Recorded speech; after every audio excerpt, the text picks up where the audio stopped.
नमस्कार, today news में आपका स्वागत है। पीएम नरेंद्र मोदी ने केरल को की पहली वंदे भारत एक्सप्रेस ट्रेन को हरी झंडी दिखाई।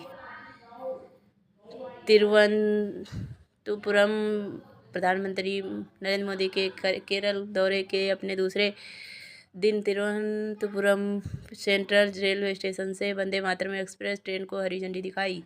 यह केरल की पहली वंदे मातरम एक्सप्रेस है। यह प्रधानमंत्री नरेंद्र मोदी का मंगलवार को केरल की राजधानी पहुंचने पर भव्य स्वागत किया गया।